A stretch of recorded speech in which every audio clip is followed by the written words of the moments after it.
Hello, this is Joe Pryor, the virtual real estate team in Oklahoma City, and a question that I get from investors, because we get a lot of things coming through our website, and people are saying, do you have any short sales or foreclosures? Because I heard those are the good buys.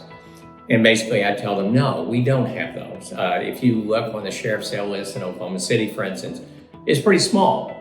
Now there's a reason for it to be small, and that was because of the Forbearance Program that the federal government did last year. They also did the moratorium on evictions for renters. And so what they did is they came in with their $300 checks or their $500 checks and the extension of unemployment benefits, among other things, to help people out so that we did not have a crisis in housing a lot of people out on the streets. But in this forbearance program, which could last a year, the problem is at some point the rent or the payments come due. And if you have a $1,300 a month payment that you haven't been paying on for a whole year, and you're still not in a good position in terms of your job, then what's going to happen to those people? And so we don't know the answer to that yet.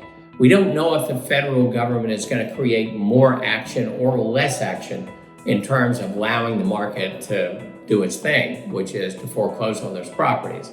Now, the other thing is, if you're in states like Oklahoma or like Florida, we're a judicial state. And by that, I mean that you have to go through a very convoluted system through the courts in order to get a property foreclosed on. And so 6 months, possibly more, depending on the amount of foreclosures coming on the market or kind of what happens. There's some tricks that people do to kind of extend that, but it may be 6 months to a year before you actually see that property coming on the market. So will we see more foreclosures coming? I think we will. Will it be enough to really change the dynamics of the market? It's impossible to say at this point. It will affect it if these numbers ramp up 10, 20, 30%. Obviously, that's the case because you're going to buy the best deal that you can find.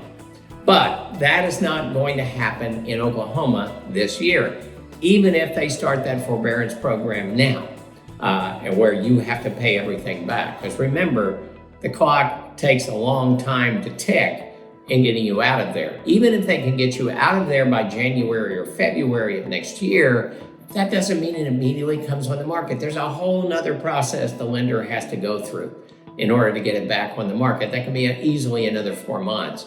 So hang tight. It's not going to be this year, but next year we may see a change in that particular respect. We're monitoring the situation. I know people I can talk to. I try to keep up on that. What I'm seeing right now is let's wait to see what the federal government does. In the next 60 days, I think we're going to have a pretty good handle whether foreclosures are coming. If no, in the next 60 days, if nothing is coming out of the federal government, then I'm going to get a little bit bullish about foreclosures coming on the market, especially in the next year. So stay tuned. I'm going to keep you up on this. It's important for the marketplace. It's important for my investors. It's important for you if you're looking for a home at the best possible price. We'll see what happens.